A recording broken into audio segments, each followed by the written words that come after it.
வணக்கம். ஸ்ரீமத் பாகவதத்தின் அடுத்த அத்தியாயம் 17. வானிலே ஒளிவிடும் சுடரொளி.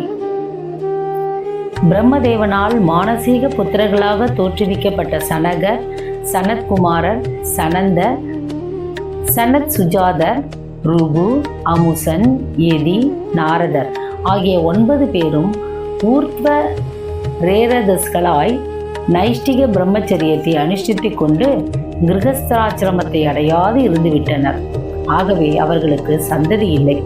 மிருஷை என்பவளை அதர்மன் மணந்து டம்பன் என்ற பிள்ளையையும் மாயை என்ற பெண்ணையும் அடைந்தான். டம்பன், மாயை இருவரும் லோபம், நிகிர்த்தி இருவரும் உண்டானார்கள். அவர்களுக்கு குரோதம், ஹிம்சை இருவரும் பிறந்தனர். அவர்களிடமிருந்து துர்கதி, களி இருவரும் தோன்றினார்கள். அவர்களுக்கு பயம், மிருத்யு இருவரும் பிறந்தார்கள். அவர்களிடம் யாதனை, நிரயம் எனப்படும் ஸ்திரீ புருஷ மிதுனம் உண்டானார்கள். இந்த வகையினர் அதர்மத்தின் விருத்தியாகும். நல்ல சிரேயஸை அடைய விரும்புபவன் இவர்களில் யாரையும் ஆச்சரியக்கூடாது. ஸ்வயாம்பு மனுவுக்கு பிரியவிரதன், உத்தானபாதன் என்ற 2 பிள்ளைகள் பிறந்தனர். அவர்கள் இருவரும் நாராயணனுடைய அம்சமாதலால் அவர்கள் இப்பிரபஞ்சத்தை மென்மையோடு ரசித்து வந்தார்கள். உத்தானபாதனுக்கு சுனீதி, சுருசி என்று 2 மனைவியர் இருந்தனர்.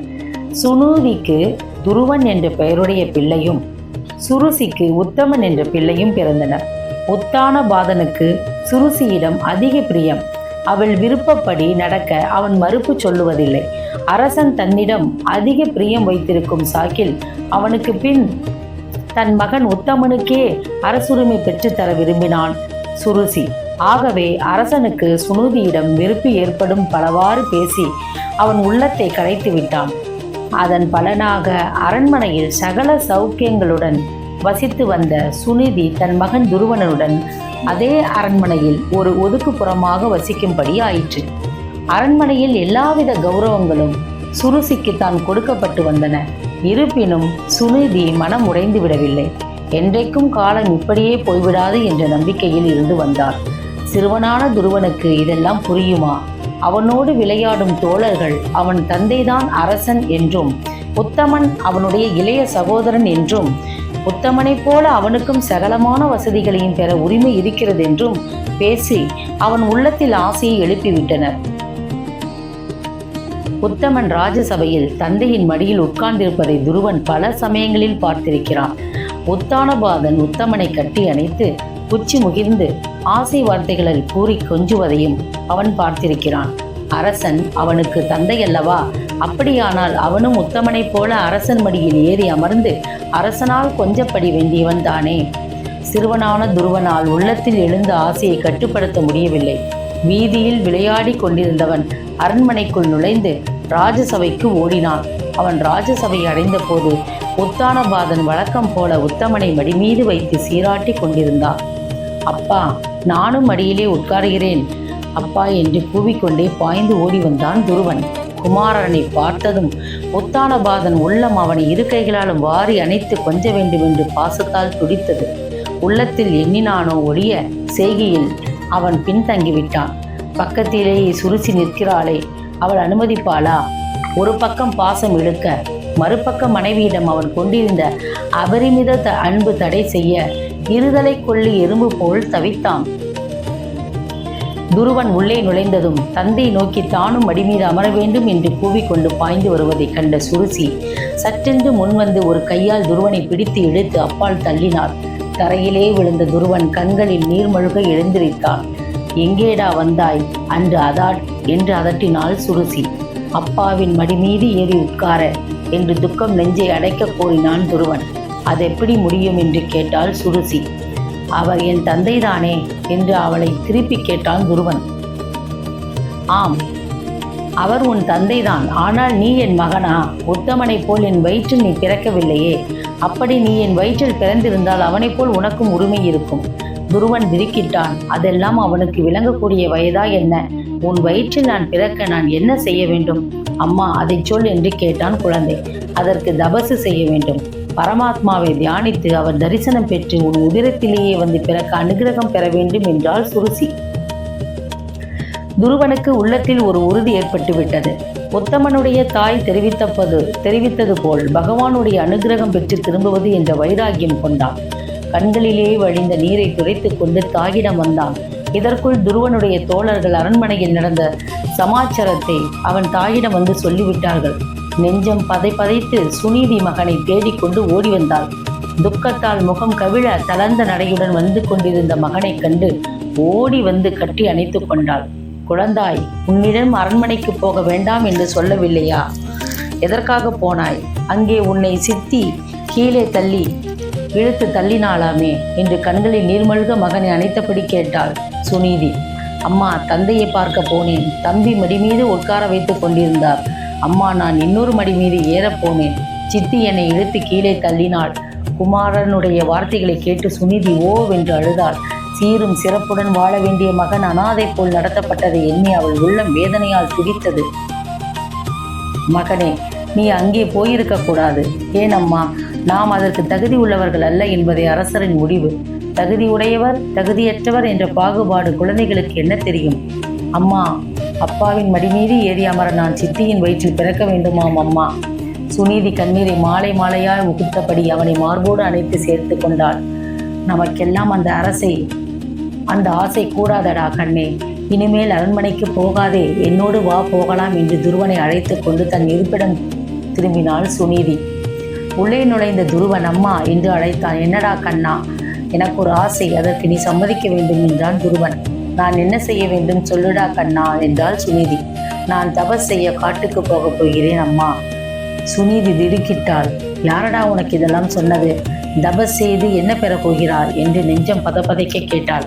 அம்மா, தபஸ் செய்து பரந்தாமனை தரிசனம் கண்டு உத்தமனைப் போல நானும் இருக்க வரம் கேட்கப் போகிறேன். சுனீதி மகனை கட்டிக்கொண்டு கண்ணீர் விட்டாள். வேண்டாமடா கண்ணா, உனக்கு அதெல்லாம் தேவையில்லை. தபஸ் செய்வது சுலபமல்ல. பெரியவனாக ஆன பிறகு பார்த்து கொள்ளலாம் என்றாள். துருவனோ உறுதியை கைவிடவில்லை. அம்மா, என்னை தடுக்காதீர்கள் அம்மா. என் விருப்பம் நிறைவேற ஆசீர்வாதம் செய்து அனுப்புங்கள். நான் எப்படியும் பகவானிடம் வரம் வாங்கி கொண்டு திரும்பி வருவேன் என்றான். மகனுடைய பிடிவாதத்தை மாற்ற முடியாது என்பதை உணர்ந்த சுனீதி துக்கத்தால் நிறைந்த நெஞ்சத்தோடு அவளை ஆசீர்வதித்து அனுப்பினாள். துருவன் தாயாரை வலம் வந்து வணங்கி அவன் பாதங்களை கண்களில் ஒற்றி கொண்டு புறப்பட்டான். துருவன் காட்டுக்கு தபஸ் செய்ய புறப்பட்டு செல்கிறாள் என்ற செய்தி அறிந்த நாரதர் அவனிடம் ஓடோடி வந்தார். காட்டுக்குள் நுழைய இருந்த குழந்தையை கூப்பிட்டார். துருவா, எங்கே தன்னந்தனியாக புறப்பட்டு விட்டாய் என்று கேட்டபடி தம்முடைய கரங்களால் அவனை அன்போடு தடவி விட்டார். சுவாமி, தபஸ் செய்ய போகிறேன் என்றான் துருவன். குழந்தாய், அதற்கேற்ற வயது உனக்கு இல்லையே என வயதிலோ தபஸ் செய்ய புறப்படுவது? பெரியவனான பிறகு நீயே தபஸ் செய்ய புறப்பட்டு வரலாம். சுவாமி, பகவானை தியானிக்க வயது வித்தியாசம் இருப்பதாக புலப்படவில்லை என்றான் துருவன். குழந்தாய், நீயோ சிறுவன். கானகத்திலே புலி, சிங்கம் முதலிய கொடிய மிருகங்கள் வசிக்கின்றன. அவற்றால் உனக்கு தொந்தரவுகள் ஏற்படும். பேசாமல் வீட்டுக்கு திரும்பிச் செல் என்றார். சுவாமி, என் உறுதியை குலைக்கும் முயற்சியில் ஈடுபட வேண்டாம் என பணிவோடு கேட்டுக்கொள்கிறேன் மகரிஷியே. நான் பகவத் தரிசனம் பெற்று திரும்புவது என்ற வைராக்கியத்தோடு புறப்பட்டு வந்துள்ளேன். தயவு செய்து என்னை ஆசீர்வதித்து மேலே செல்ல அனுகிரகித்து விட வேண்டும் என்றான். வணங்கினான் துருவன். துருவனுடைய திடமான சித்தத்தை கண்ட நாரதர் அவன் எண்ணத்தை மாற்ற முடியாது என்பதை உணர்ந்தார். அவன் முயற்சியில் பரிபூர்ண வெற்றி பெற ஆசீர்வதித்தார். துருவா, யமுனை தீரத்தில் இருக்கும் மதுவனத்தில் பகவான் நாராயணன் நித்திய வாசம் செய்கிறார். அங்கு சென்று அவரை பற்றிய தியானத்திலேயே மனத்தை ஒருநிலைப்படுத்தி தவம் மேற்கொள். விரைவிலேயே அவர் உனக்கு காட்சி தருவார். எவருக்கும் கிட்டாத பாக்கியம் உன்னை வந்து அடையப் போகிறது என்றார். ஆசீர்வதித்தார் நாரதர். துருவன் அவரை மும்முறை பிரதட்சணம் செய்து நமஸ்கரித்து விடைபெற்று மதுவனம் நோக்கி புறப்பட்டான். துருவனை அனுப்பிவிட்டு நாரதர் நேராக உத்தானபாத அரண்மனைக்கு வந்து சேர்ந்தார். அரசன் அவரை வரவேற்று உபசரித்தான். மகிழ்ச்சியோடு இருக்க வேண்டிய அரசனுடைய முகம் வாட்டமுற்றிருப்பதை கண்ட நாரதர் அரசனிடம் அது பற்றி விசாரித்தார். மகரிஷே, நான் என்ன சொல்வேன்? இளைய மனைவியிடம் நான் கொண்ட அதிக மோகத்தால் மூத்த மனைவியும் அவன் குமாரனையும் ஒதுக்கி வைத்திருக்கிறேன் என்று துருவன் தன் சகோதரனை போன்று என் மடி மீது அமர வேண்டும் என்று அவளோடு அப்பா என்று அழைத்தபடி ஓடி வந்த போது அவன் சித்தி அவனை நெருங்கிவிடாது தடுத்து அப்பா தள்ளிவிட்டதோடு அம்மாதிரி பாக்கியம் வேண்டுமென்றால் பகவானை குறித்து தபஸ் செய்து அவள் வயிற்றில் வந்து பிறக்க வேண்டும் என்று கடிந்து கொண்டாள். நான் பார்த்து கொண்டிருந்தாலும் எதுவும் செய்ய முடியாது ஜடமாக இருந்தேன். குழந்தை துருவன் அவ்வார்த்தைகளையே உண்மை என்றெண்ணி காட்டுக்கு தவம் செய்ய போயிருக்கிறானாம் என்று கண்கலங்க கூறினான் உத்தானபாதன். அரசே, உண்மைதான். சற்று முன்புதான் மதுவனத்தில் அருகில் துருவனை பார்த்து விட்டு வந்து கொண்டிருக்கிறேன் என்றார் நாரதர். மகரிஷே, நான் இப்போதே என்ன செய்வேன்? குழந்தை தன்னந்தனியாக காட்டில் இருக்கிறானே, இதெல்லாம் அவன் வயதுக்குட்பட்ட காரியங்களா? நீங்களும் பேசாமல் வந்துவிட்டீர்களா? அவனுக்கு நல்ல வார்த்தைகள் சொல்லி அழைத்து வந்திருக்க கூடாதா? சுவாமி, காட்டு மிருகங்களால் என் குழந்தைகளுக்கு தீங்கு ஏதும் ஏற்படாது என்று கண்ணீர் விட்டான் அரசன். அரசே, வருந்த வேண்டாம். துருவனுக்கு எவ்வித அபாயமும் வராது. அவன் நம்பிக்கொண்டிருக்கும் நாராயணன் காப்பாற்றுவார். அவன் உள்ளத்தில் என்னவானாலும் மாற்ற முடியாமல் நான் வந்திருக்கிறேன். விரைவிலேயே பகவான் அவனுக்கு தரிசனம் கொடுப்பார். அவன் பெரும் கீர்த்தியோடு உன் வம்சம் விளங்க பிரகாசிக்கப் போகிறான், இது நிச்சயம் என்று ஆறுதல் வார்த்தைகளை கூறி புறப்பட்டார் நாரதர். மதுவனத்தை அடைந்த துருவன் யமுனையிலே நீராடி புனித உள்ளத்தோடு அன்று இரவு உபவாசம் இருந்து பகவானை தியானித்துக் கொண்டு பொழுது விடிந்ததும் தவம் மேற்கொண்டான். தினமும் அவன் சாப்பிடுவதில் 3 நாட்களுக்கு ஒரு முறை காட்டிலே கிடைக்கும் விளாம்பழம், இலந்தை பழம் முதலானவற்றை உண்டு உட்கொண்டு பகவானை ஏகாக்கிர சிந்தையுடன் தியானித்து வந்தான். இவ்வாறு 1 மாதம் சென்றது. 2ஆம் மாதம் பழங்கள் சாப்பிடுவதை விட்டுவிட்டான். பழுத்து கீழே உதிரும் இலை சருகுகளை மட்டும் 6 நாட்களுக்கு ஒரு முறை சாப்பிட்டு வந்தான். அந்த மாதமும் கழிந்தது. 3ஆம் மாதம் அந்த சருகுகளை கூட சாப்பிடாமல் 9 நாட்களுக்கு ஒரு தரம் நீர் மட்டுமே உட்கொண்டு தவத்தில் ஈடுபட்டான். 3ஆம் மாதம் போய் 4ஆம் மாதம் வந்தது. நீரை உட்கொள்வதை விட்டு 12 நாட்களுக்கு ஒரு முறை காற்றை உணவாக உட்கொண்டு வந்தான்.